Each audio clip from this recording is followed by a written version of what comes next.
La parole de Dieu est un trésor inestimable. Ne laisse pas ta Bible fermée. Oh non, non.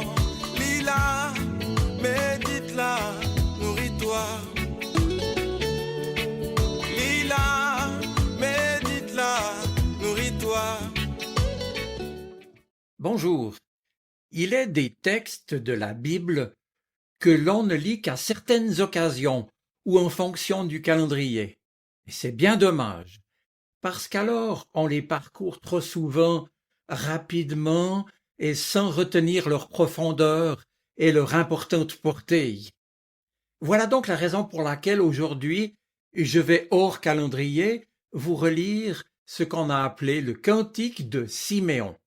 C'est dans l'Évangile de Luc, au chapitre 2, les versets 25 et suivants. Quelques jours après la naissance de Jésus, nous dit l'Évangile, le moment vint pour Joseph et Marie d'amener l'enfant au temple de Jérusalem pour le présenter au Seigneur. Il y avait alors à Jérusalem un certain Siméon. Cet homme était droit, il respectait Dieu et attendait celui qui devait sauver Israël. Le Saint-Esprit était avec lui et lui avait appris qu'il ne mourrait pas avant d'avoir vu le Messie envoyé par le Seigneur. Guidé par l'Esprit, Siméon alla dans le temple.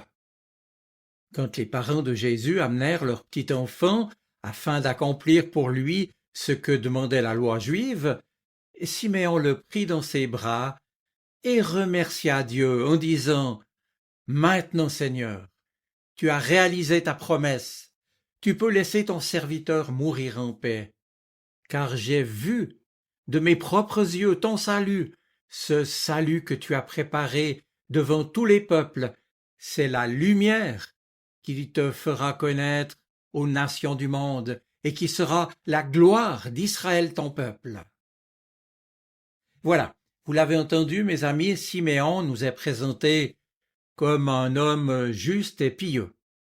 Et symboliquement, il représente, en sa personne, l'Israël attentif à la voix et à la volonté du Seigneur. D'ailleurs, son propre nom, Siméon, signifie celui qui écoute ou celui qui obéit. Et c'est d'ailleurs la même chose en hébreu. Écouter Dieu, c'est lui obéir, c'est mettre en pratique sa parole. Bref, Siméon respectait Dieu et attendait le Messie que Dieu avait promis et qui devait sauver Israël. Or, nous dit notre récit, l'Esprit Saint lui-même anime cette espérance et a donc guidé Siméon vers la pleine reconnaissance, dans les deux sens du mot, dans la pleine reconnaissance de Dieu, fût-ce dans un petit enfant. Et là, dès le début de l'Évangile, on peut comprendre que Dieu révèle l'identité de Jésus de Nazareth. Il est la parole, le logos de Dieu incarné, dira le 4e Évangile. Il est à la fois vrai homme et vrai Dieu. Et comprenons ici que ce que Jean exprime dans son prologue, donc le chapitre 1er de son Évangile, avec cette expression, Luc, lui, nous le présente dans les événements, comme dans les visages des hommes et des femmes qui les vivent. Et donc ici, la louange de Siméon chante cette reconnaissance du Messie attendu. Plus précisément, il nous est dit de ce vieil homme que Dieu lui avait permis de comprendre, je cite, qu'il ne verrait pas la mort avant d'avoir vu le Messie, le Christ. C'est une promesse que Dieu a donc tenue.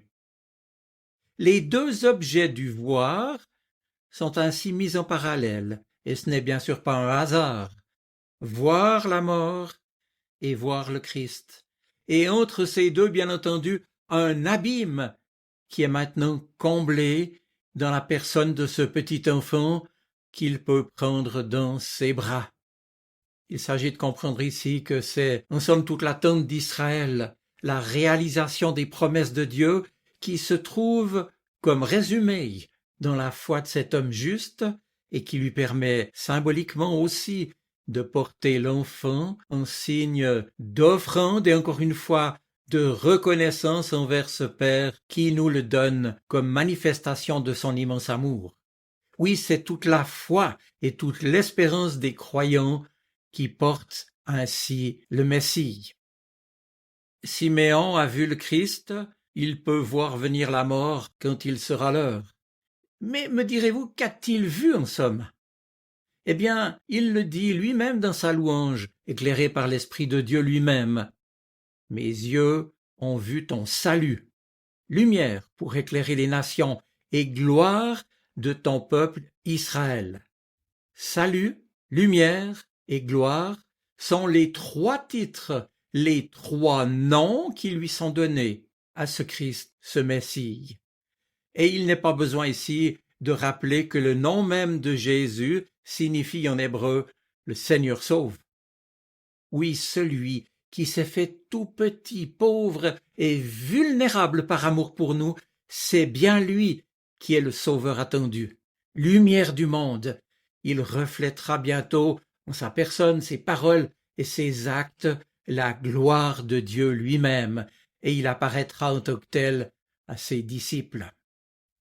Maintenant ici, ce que je voudrais souligner, c'est que c'est bien le Saint-Esprit qui est l'incontournable messager de Dieu, hier comme aujourd'hui. C'est en effet grâce à lui que nous pouvons nous aussi, je cite, entendre les paroles que Dieu nous adresse au travers des Écritures, pour qu'il nous donne le pouvoir de discerner, de comprendre dans ces mots les promesses que Dieu nous fait, et pour y fonder bien sûr notre foi et notre espérance en toute confiance. Oui, c'est grâce à l'Esprit que Dieu nous maintient en vie, qu'il nous guide, qu'il éclaire notre route. La gloire de Dieu, c'est l'homme vivant, disait Irénée de Lyon au IIe siècle. Il a été un des pères de l'Église, un brillant théologien. Ici, on voit que Siméon a écouté le Seigneur. Il a pris au sérieux ses promesses et il a agi en conséquence. C'est bien notre programme de vie chrétienne, n'est-ce pas? Alors, mes amis, nous aussi, avec Siméon, et puis avec tant d'autres après lui, inscrivons la louange et la reconnaissance au cœur de nos vies et de nos quotidiens de chrétiens. Et puis surtout, inscrivons nos propres vies dans cette louange qui proclame notre foi en Jésus-Christ, vrai Dieu et vrai homme, mort et ressuscité pour nous.